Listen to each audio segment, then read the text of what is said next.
The words sliced through the hallway like shattered glass. "Get out of my building, you damn faggot." "Mr." Hargrove's voice boomed from his doorway, loud enough for every neighbor on the 5th floor to hear. Damien froze, grocery bags slipping from his fingers, apples rolling across the worn carpet. He had only been kissing his date goodnight at the elevator. Nothing more, but the old man had seen everything through his peephole and decided that was enough to ruin the evening, the week, maybe the rest of Damien's quiet life in Chicago. He stood there, 28 years old, heart hammering, cheeks burning, while doors cracked open and curious faces peered out. No one spoke. No one moved. Then, from the stairwell, heavy footsteps echoed. Ezra Caldwell, the building owner who lived on the top floor and handled every repair himself, appeared in a faded gray hoodie, keys jangling at his belt. His sharp green eyes flicked from Damien's scattered groceries to Mr. Hargrove's red face. "That's enough," Ezra said, voice low but carrying the weight of someone used to being obeyed. "Pack it up, Hargrove. You're done here." Damien blinked, stunned. He had spoken to Ezra maybe twice, once about a leaky faucet, once about the gym hours, and never imagined the landlord would step in like this. "Mr. Hargrove sputtered, "You can't evict me for speaking the truth." Ezra simply pulled out his phone, started recording, and answered calmly, "Watch me. Lease violation, Section 9, hate speech clause I added last year after the last incident. You have 30 days. The hallway erupted in whispers. Some tenants nodded. Others looked away. Damien knelt to gather his apples, hands shaking, and when he stood up, Ezra was already there, helping him without a word. Their eyes met for the first time that night, really met, and something unspoken passed between them. Later, in Damien's small one-bedroom, the two men sat at the tiny kitchen table drinking cheap coffee. Ezra explained the clause had been his quiet protest against the previous owner's indifference. "I grew up in a town where nobody spoke up," he said. "I'm not repeating that mistake." Damien wanted to thank him, but the words stuck. Instead he asked, "Why me? You don't even know me." Ezra shrugged, a small smile tugging at the corner of his mouth. "Because it was wrong. And because I've been there." He didn't elaborate, but the way his gaze lingered told Damien there was more. By midnight, the building's group chat was exploding. Some tenants praised Ezra. Others called him reckless. Damien scrolled through the messages alone after Ezra left, chest tight, with a feeling he couldn't name yet. He had moved to Chicago 3 years ago to escape his conservative Indiana family, to live quietly, to figure out who he was without their endless questions about, "When are you bringing home a nice girl?" Tonight that quiet life had shattered. And somehow, in the middle of the wreckage, a stranger named Ezra had stepped forward and changed everything. The next morning, Damien woke to a knock. Ezra stood outside, holding 2 steaming cups from the corner cafe. "Thought you might need this after yesterday," he said. They walked to the rooftop together, city stretching out below in the early sunlight. For the first time, Damien told someone the full truth. How his father still sent Bible verses every Sunday. How his mother cried on the phone asking what she did wrong. How he had never brought anyone home because the fear of losing them was worse than being alone. Ezra listened without interrupting, then shared his own piece. How he had bought the building 5 years ago with money from a tech exit. How he kept his own sexuality private because tenants trusted a regular guy more than an out landlord. "Doesn't mean I'm ashamed," he added quickly. "Just careful." They talked until the sun climbed higher. When they finally headed downstairs, several neighbors waved or offered quiet nods of support. But Mr. Hargrove's door stayed shut, and Damien felt the weight of what was coming. He had no idea that one decision by Ezra would ripple far beyond the 5th floor, pulling in family secrets, old friendships, and a love neither man had planned to find. The eviction notice went up on Mr. Hargrove's door that same week, printed in bold black letters. By Friday, the building felt split in two. Mrs. Alvarez from 5B baked Damien a tray of empanadas and whispered, "We've got your back, mijo." But Mr. Patel from 3C cornered Ezra in the lobby, complaining about rocking the boat and threatening to break his lease. Damien watched it all from the sidelines, guilt twisting in his stomach. He hadn't asked for any of this. Ezra never wavered. He called a tenants meeting in the basement rec room, voice steady as he explained the clause again. "This building is for everyone," he said. If you can't live with that, there are other places. Half the room applauded. The other half shifted uncomfortably. Afterward, Damien lingered to help stack chairs. You didn't have to go this far, he said. Ezra wiped sweat from his forehead and smiled that same small smile. Yeah, I did. For you. And for every kid who's still hiding in some small town. Their conversations grew longer. Coffee turned into dinners at the little Thai place around the corner. Ezra showed Damien the hidden rooftop garden he had planted himself. Tomatoes, basil, even a couple of struggling rose bushes. Damien opened up about the graphic design job he loved, but the clients who sometimes made homophobic jokes he laughed off to keep the peace. Ezra admitted the building was his whole world now. After losing his parents young, he had poured everything into creating a safe space. I never expected to find someone who actually got it, he said one night, their shoulders brushing as they watched the city lights. Damien felt his pulse quicken but pushed the feeling down. This was gratitude, nothing more. Then the first crack appeared. Damien's sister Lauren texted a screenshot of a local news tweet. Chicago landlord evicts tenant for homophobic slur. Building divided. Someone had leaked the story. Lauren's message was short. Dad saw this. Call Mom. Damien's stomach dropped. He hadn't told his family anything beyond, I'm doing fine in the city. Now the lie was cracking open. He met Ezra on the roof that evening, hands shoved in his pockets.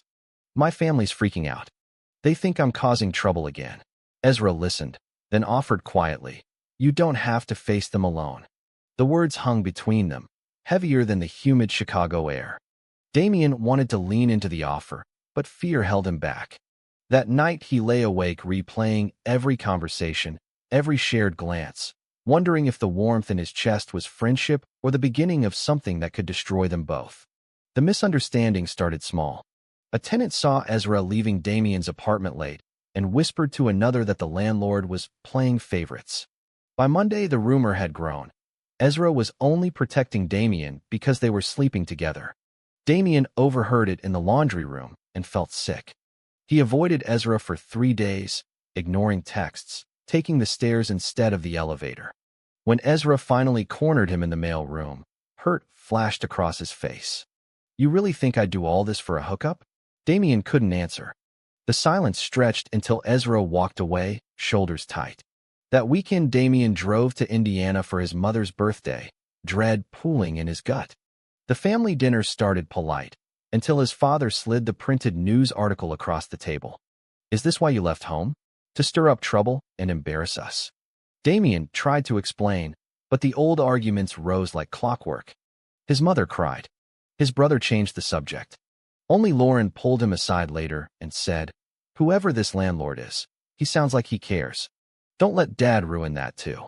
Driving back to Chicago at midnight, Damien realized he missed Ezra's steady presence more than he wanted to admit. He parked in the garage and sat in the dark, phone in hand, thumb hovering over Ezra's name. Before he could text, a new message arrived from an unknown number, a photo of Damien and Ezra on the roof, taken from across the street. The caption read, everyone knows now. Damien's hands went cold. The secret he had tried to protect was already spreading, and the real storm was just beginning. The photo hit the building group chat at 7 a.m. By noon it had been screenshotted and shared in 3 different neighborhood Facebook groups. Damien stared at the image, him and Ezra laughing on the roof, shoulders close, sunset painting them gold, and felt exposed in a way the hallway slur never had. Comments poured in, some supportive, many cruel. Landlord playing house with the gay tenant. Surprise, surprise. He stayed inside all day, blinds drawn, ignoring knocks. When Ezra finally used the master key, something he had never done before, Damien flinched. I didn't leak it, Ezra said immediately, palms up. But I'm not sorry people know. I'm tired of hiding. Damien wanted to believe him, but doubt gnawed. What if Ezra had let the photo slip to force Damien out of the closet? What if this whole protection act was just a way to get closer? The questions poisoned every memory of their rooftop talks. That night they argued in the hallway for the first time. You think I'd risk my building, my reputation, for some game? Ezra's voice cracked with frustration. I've been watching you carry that weight alone since the day I met you. I stepped in because I saw myself in you. Scared, trying to disappear. Damien shouted back. You don't get to decide when I'm ready. Doors opened again. Neighbors watched. The fight ended with Ezra walking away, leaving Damien shaking and alone.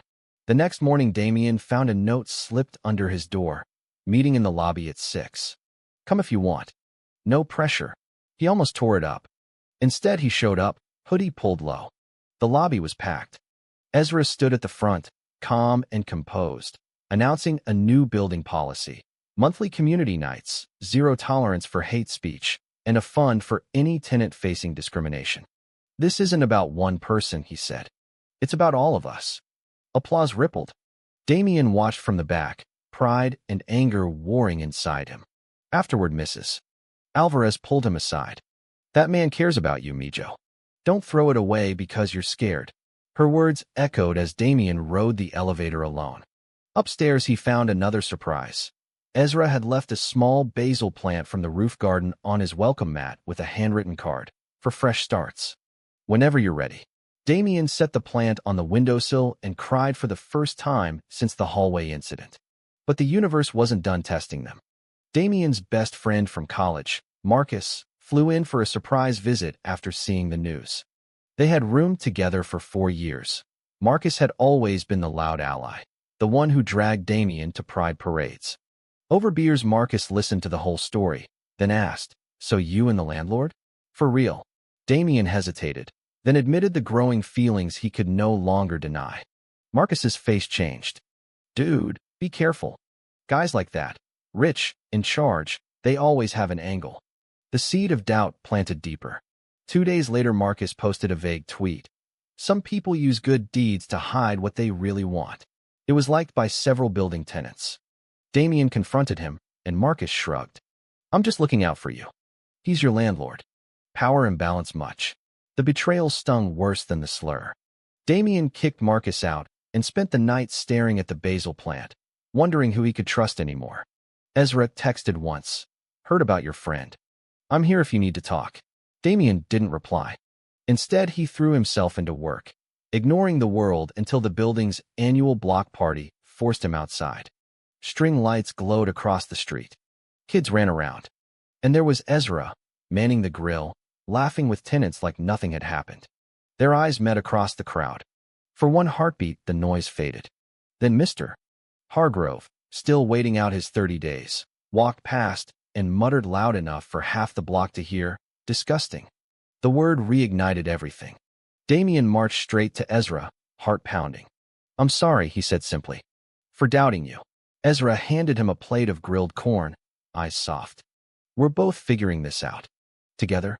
Damien took the plate, their fingers brushing, and for the first time since the photo leaked, he felt the fear loosen its grip. The low point arrived on a rainy Tuesday when Damien's mother showed up unannounced at the building. She had driven 6 hours after Lauren accidentally forwarded her the group chat screenshots. Standing in the lobby dripping wet, she hugged Damien so tightly he could barely breathe. "I just want to understand," she whispered. Ezra offered them the empty community room and quietly disappeared upstairs.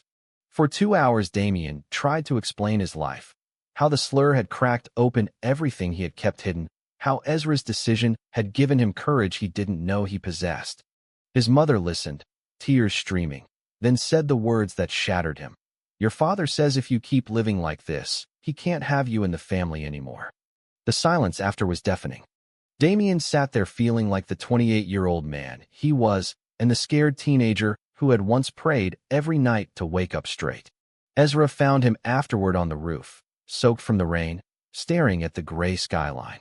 Without a word, he draped his jacket over Damien's shoulders and sat beside him. They stayed like that until the storm passed. "I lost my parents before I could ever tell them," Ezra said finally. "Don't let fear take yours away while they're still here." Damien leaned against him, exhausted, and for the first time allowed himself to feel the full weight of what loving another man might cost. The next morning, a certified letter arrived from Mr. Hargrove's lawyer, a lawsuit claiming wrongful eviction and defamation. The building's insurance would cover legal fees, but the stress was immediate. Tenants started taking sides again. Some stopped saying hello in the elevator. Damien watched Ezra work late every night, answering calls, reviewing leases, trying to keep the building from falling apart. Guilt ate at him. "This is my fault," he told Ezra one midnight when they shared leftover pizza on the floor of Ezra's apartment. Ezra shook his head. "No. This is the price of doing the right thing. I'd pay it again." Then came the real blow.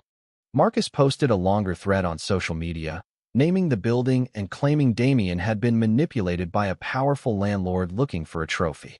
The post went semi-viral in local LGBTQ+ groups. Comments flooded in, some defending Ezra, many accusing him of predatory behavior. Damien read them until his eyes burned.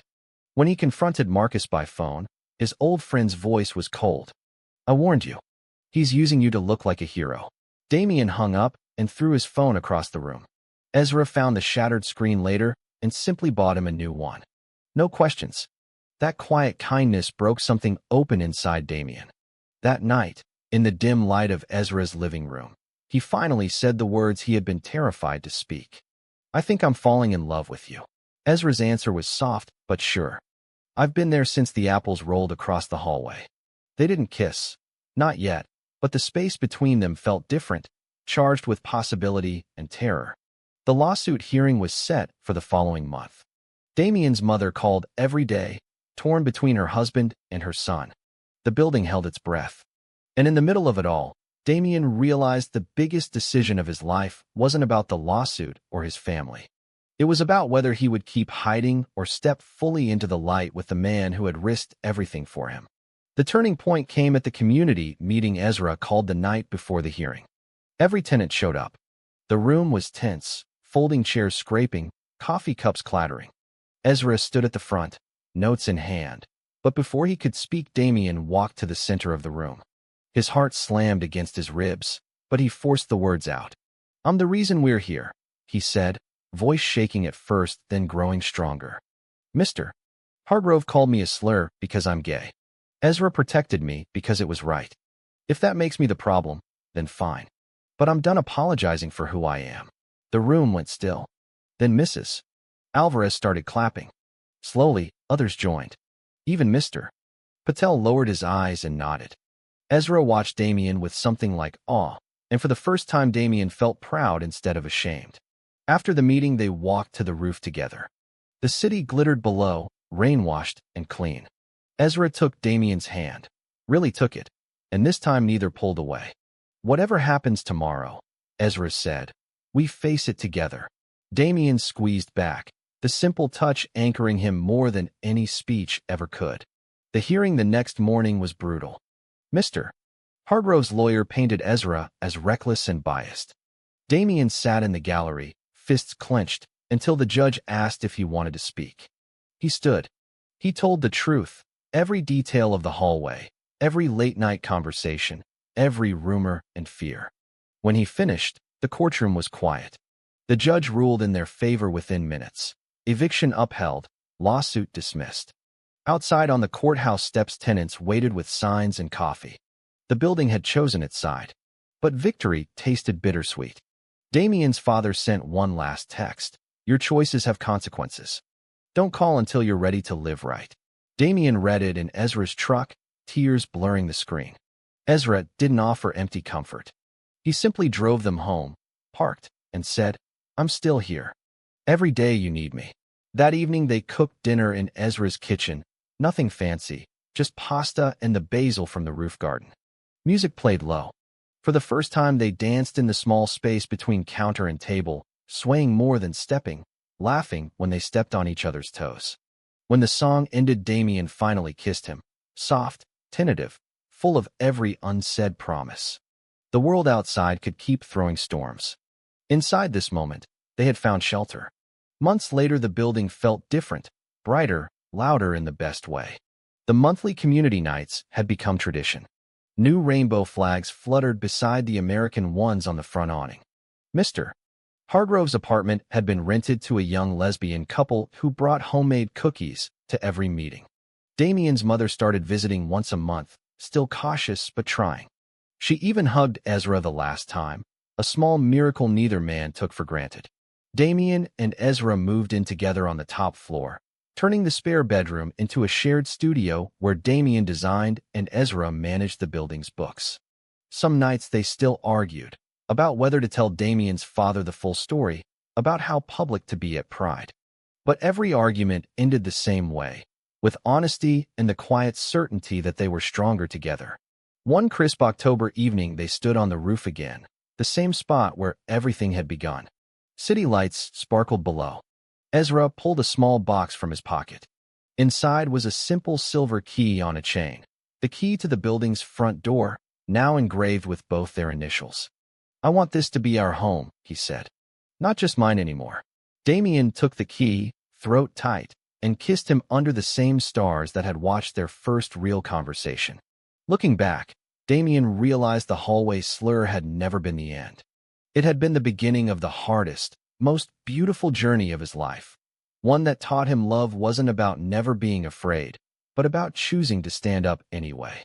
Friendships had fractured, family ties had stretched thin, but new ones had grown deeper roots. Ezra had risked his reputation, his livelihood, his peace. Damien had risked his heart.